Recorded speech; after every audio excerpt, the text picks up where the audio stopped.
Pour ce 34e épisode, nous allons aborder ensemble les croyances alimentaires et leurs conséquences sur le poids. Bienvenue dans le podcast Mince alors, le podcast anti-régime, anti-yo-yo et frustration, le podcast qui éveille les consciences en sortant des dictats de la minceur. Mince alors est un espace dédié à toutes les femmes qui souhaitent mincir durablement. Je suis Amandine, diététicienne spécialisée en psychonutrition. Je vous accompagne à perdre du poids durablement en vous libérant des poids qui vous pèsent. Je vous guide afin de vivre en harmonie avec votre corps et votre alimentation. Tout d'abord, avant de parler des croyances, on va voir ensemble qu'est-ce qu'une croyance. Une croyance, par définition, c'est une pensée commune que tout le monde dit sans chercher la véracité. C'est une pensée à laquelle on croit. On a des milliers de pensées automatiques chaque jour, mais on ne croit pas à chacune de ces pensées, on ne s'y accroche pas. Mais là, la croyance, on va vraiment s'y accrocher et on va véritablement y croire. C'est une pensée aussi que l'on ne met pas à l'épreuve de notre propre réalité, que l'on ne va pas remettre en question.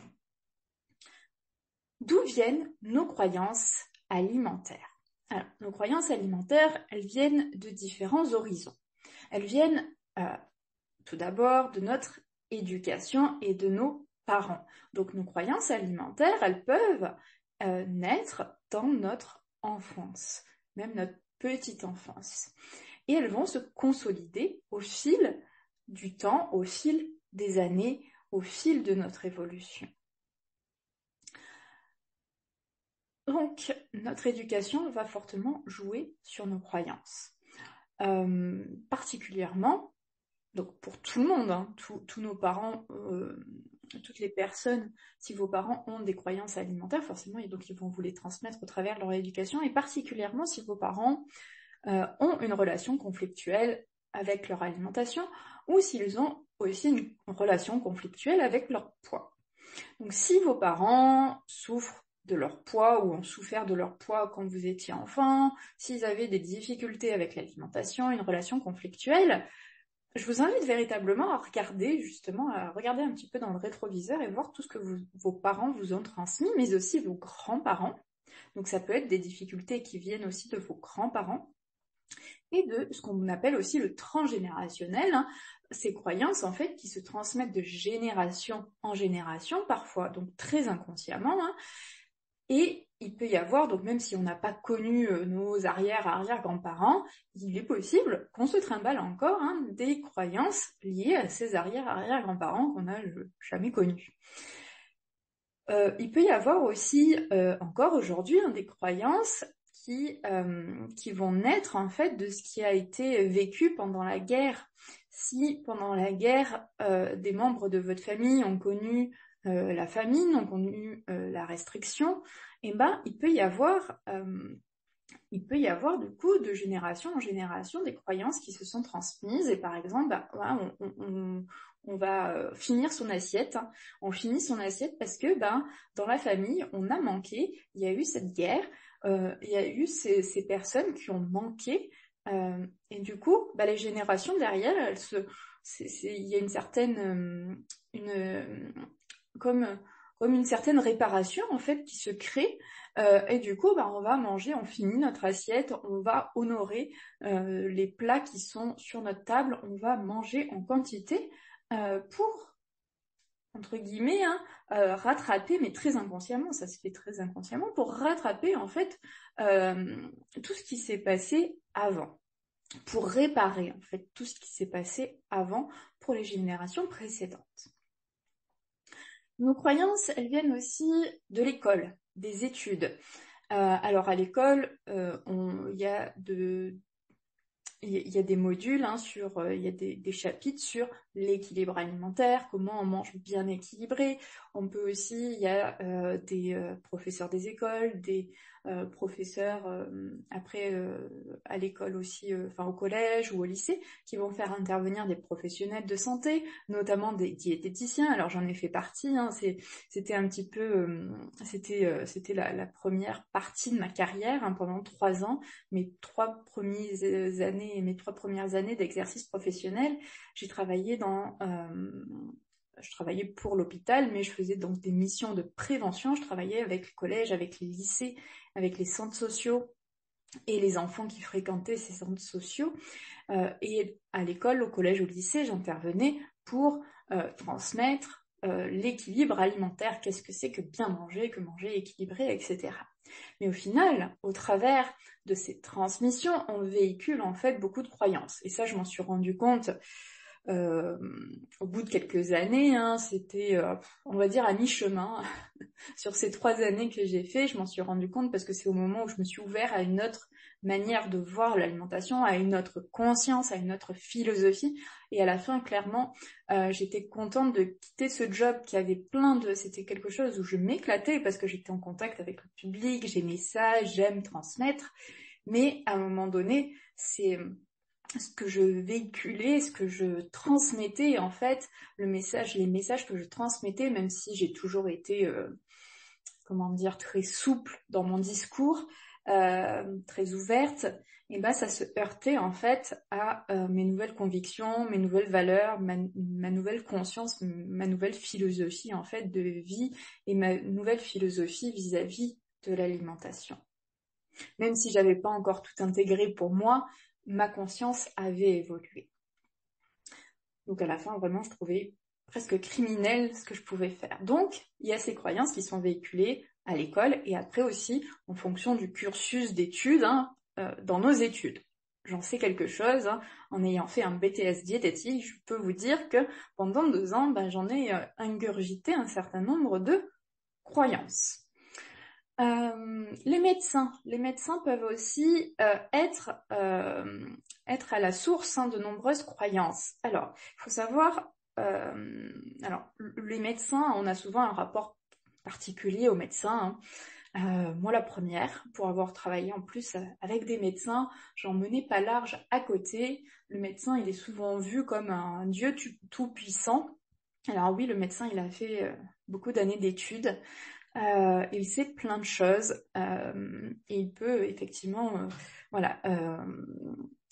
nous accompagner dans pas mal de domaines en fonction de ses spécialités et ça il peut nous permettre d'aller mieux, de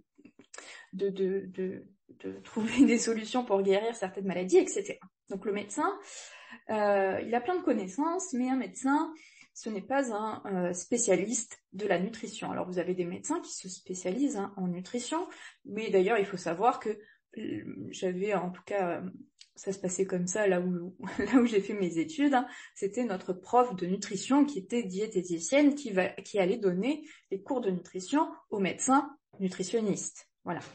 Donc pour remettre un petit peu les choses à leur place, les médecins, ils ont ce pouvoir de prescription, effectivement, mais ils ne savent pas tout sur tout.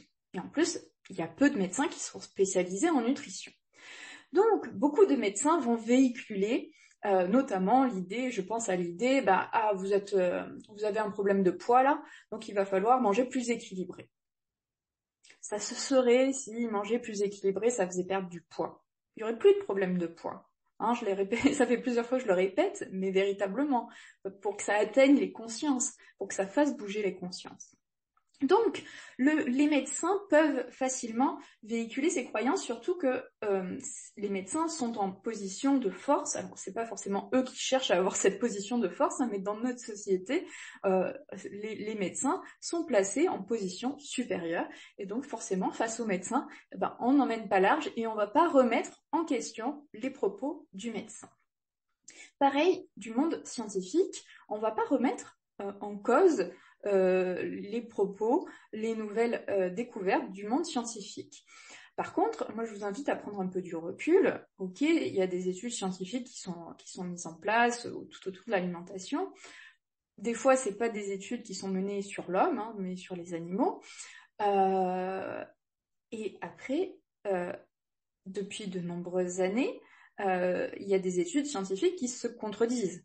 Donc si à chaque fois on suit le nouveau courant lancé par une étude scientifique, on n'en finit plus sans la remettre en question, sans la mettre à l'épreuve, sans remettre ce qui est énoncé à l'épreuve de notre réalité, on n'en finit plus. Hein, on change de régime alimentaire tous les 4 matins en fonction de la nouvelle étude qui sort. Hein, donc, méfiez-vous quand même, voilà, alors c'est pas méfiez-vous, c'est prenez du recul et surtout, toutes les informations que vous pouvez avoir, essayez de les faire passer par votre filtre personnel. C'est vous qui avez le pouvoir sur votre corps, c'est vous qui avez le pouvoir sur votre alimentation. Et justement, en se rattachant, en mangeant en fonction de ces croyances qui sont dictées par l'extérieur, on perd notre pouvoir personnel. Réellement, on perd notre liberté de manger en fonction de qui nous sommes. Alors bien entendu, il y a les réseaux sociaux, la télévision, hein, ça va très très vite avec les réseaux sociaux. Donc pareil, prenez de la hauteur, prenez du recul, parce que vous allez voir, là vous m'écoutez moins, vous allez écouter notre diététicienne, elle va peut-être vous dire aussi autre chose. Alors, pas que, hein, vous avez des personnes, en fait il y a différents courants, on va dire. Hein, comme en littérature, il y a différents courants, en philosophie, il y a différents courants, en psychologie aussi, il y a différents courants. Vous avez les pro-psychanalyse, les anti-psychanalyse, vous avez les pro-ceci, les contre cela. Et donc, c'est pareil dans l'alimentation, il va y avoir différents courants. Donc, c'est important. Le but, c'est pas de se couper de toute information, mais c'est à chaque fois de voir si ça résonne, comment ça résonne en vous. Est-ce que c'est quelque chose, est-ce que vous dites, bah ouais, c'est une idée géniale, tiens, je vais tester, ça pourrait me faire franchement du bien, ou est-ce que vous dites, oh là là, là, c'est encore une nouvelle injonction, ça va être dur à mettre en place, oh là là, et puis ça vous fait des nœuds au cerveau. Donc vraiment, prenez du recul par rapport à tout ça. Puis après, bien entendu, il y a votre réseau, on va dire, social, les amis, les collègues de travail qui peuvent aussi entretenir toutes ces croyances ou être à la naissance de ces croyances. Donc pourquoi nos croyances alimentaires peuvent déréguler notre poids et même nous faire prendre du poids? Alors, premièrement, manger en fonction de nos croyances alimentaires va nous amener à créer des règles alimentaires. Ces règles alimentaires qui vont nous permettre en fait d'aller dans le sens de ces croyances. Si par exemple j'ai la croyance que les pommes de terre ça fait grossir, je vais peut-être mettre la règle alimentaire en place. Je mange des pommes de terre que 3 fois dans le mois, par exemple, ou je ne mange plus du tout de pommes de terre. Donc la règle, elle va venir vraiment nous permettre d'aller dans le sens de cette croyance. Et du coup, donc la règle alimentaire, elle va être source de stress, hein, parce que on va avoir ce stress. Est-ce qu'on va arriver à respecter cette règle ou pas, hein, on va générer ce stress en fait. Puis rien que le fait de se poser une règle, en fait, une injonction, ça met notre corps en état de stress. Donc le stress favorise la prise de poids. Il y a de nombreuses études là qui le mettent en avant et vous voyez, alors je vous parle d'études et tout à l'heure je vous parlais de ne pas suivre les études, mais c'est arrivé justement à le mettre à l'épreuve de notre réalité. Et là, les études donc mettent en avant des phénomènes physiologiques et sans se pencher dans une étude, regardez votre alimentation quand vous êtes stressé. Qu'est-ce qui se passe, hein? Est-ce que le stress a un impact sur votre alimentation? La plupart du temps, oui. Peut-être que ça ne vous concerne pas, mais beaucoup de personnes, quand elles sont stressées, elles vont manger pour apaiser le stress. Voilà. Si les règles donc ne sont pas respectées, qu'est-ce qui va se passer? Vous allez certainement culpabiliser, hein? Vous allez vous sentir coupable de ne pas avoir respecté cette règle. Et la culpabilité favorise la prise de poids. Et ça, je vous l'explique en détail dans l'épisode numéro 32 de Mince alors. Je vous invite à aller l'écouter, où le titre, je crois que c'est « La culpabilité vous fait grossir ». Si les règles ne sont pas respectées, généralement, vous allez avoir cette fameuse phrase qui va apparaître. Hein, alors peut-être que vous ne l'avez jamais eue, mais j'en doute si vous m'écoutez. En tout cas, moi je l'ai souvent eu. Hein, c'est la fameuse phrase foutu pour foutu, puisque j'ai enfreint cette règle et que j'ai mangé, par exemple, si la règle c'était de manger qu'un morceau de chocolat, si j'ai enfreint cette règle et que j'ai mangé 2 chocolats 2 carreaux de chocolat au lieu d'un, bah, autant finir la tablette. Hein. Comme ça, il n'y en aura plus, comme ça, je ne pourrai plus en manger. Donc, résultat, quel est le résultat de cette réaction, hein, parce que là, on est en réaction face à cette règle non respectée. Eh ben, résultat, on va manger trop et on se sent coupable d'avoir trop mangé. C'est vraiment la double peine. On se rend coupable d'avoir enfreint la règle, puis on se sent coupable d'avoir trop mangé. Et également, en se laissant diriger par nos croyances, on va manger en écoutant notre tête et non notre corps. On se déconnecte littéralement de nos besoins réels. Et si vous me suivez, si vous m'écoutez depuis un petit moment, vous savez que une des clés pour mincir, une des clés pour adapter votre alimentation à vos besoins, bah, c'est de vous reconnecter à vos sensations alimentaires, à vos besoins, de vous reconnecter à la sagesse de votre corps. Les croyances, elles vous éloignent de la sagesse de votre corps. Donc il est véritablement important de se détacher de nos croyances alimentaires dans un processus d'allègement, de perte de poids, d'amincissement. Ou même dans un processus pour se sentir plus serein dans son alimentation. Et c'est d'ailleurs la première thématique que je vous amène à travailler, mais vraiment en profondeur, dans l'espace philosophie minceur, que vous pouvez rejoindre à tout moment. C'est véritablement un espace que j'ai créé, que vous pouvez... Donc il y a 3 formules d'abonnement, avec un prix vraiment accessible pour chacun. Et vous pouvez le rejoindre à tout moment et y rester aussi le temps que vous souhaitez. Donc le temps d'utiliser les ressources en fonction de vos besoins.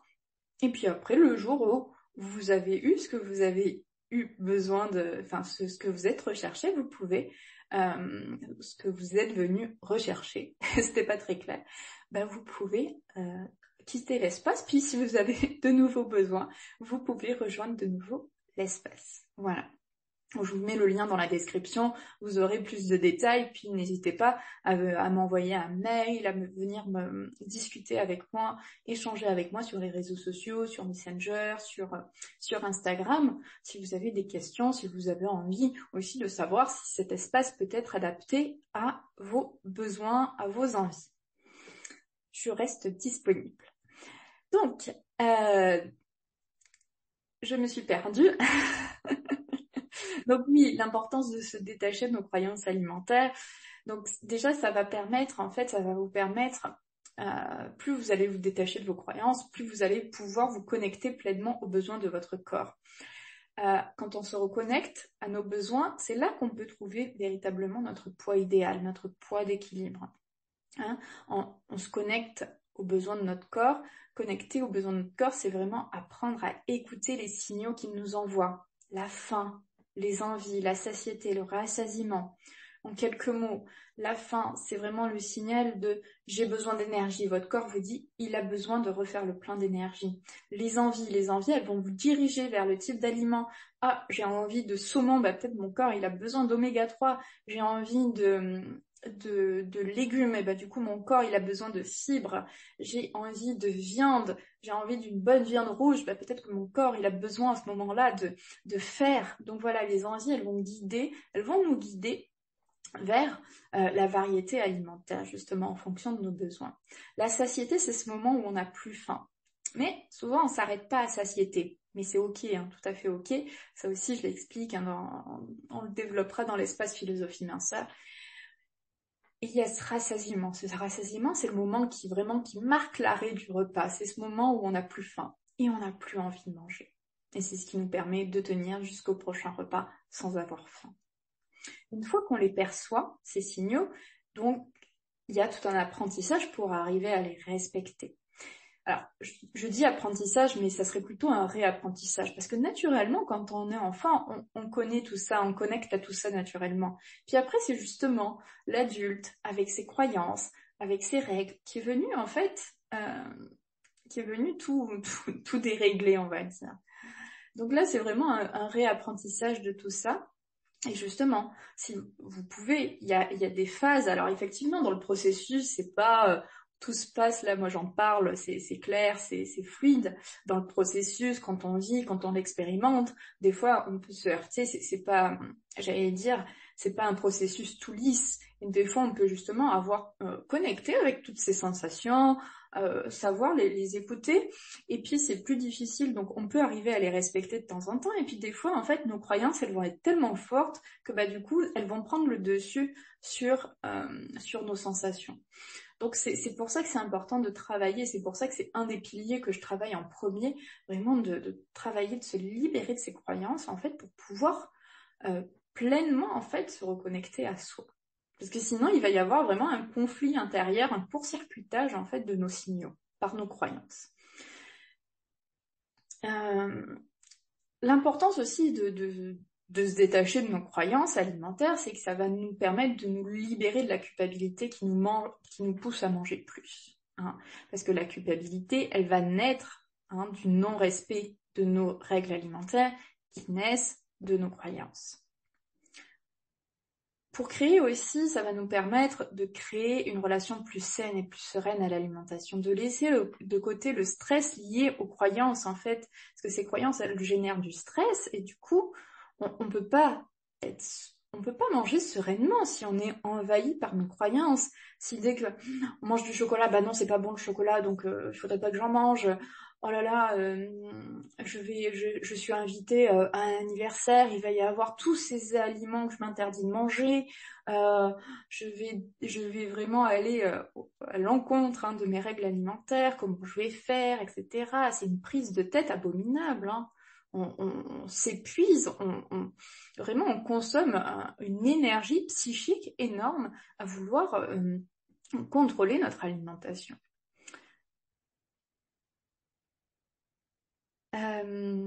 Et du coup, j'en viens à la charge mentale. Se libérer de ses croyances, c'est aussi libérer de la charge mentale. Vous libérez là de tout ce brouhaha mental, et c'est parce que du coup, je me perds là, vraiment, je me perds dans mes idées. Désolée. Mais c'est tellement un sujet qui me passionne que dans ma tête, là, si vous voulez, il y a tout qui vient, il y a plein de connexions qui se viennent, et même si j'ai une trame, que je suis cette trame en même temps que je vous parle, là c'est les coulisses du podcast, mais du coup dans ma tête il y a plein de choses qui se bousculent, voyez-vous. Donc je vais essayer là de faire place nette.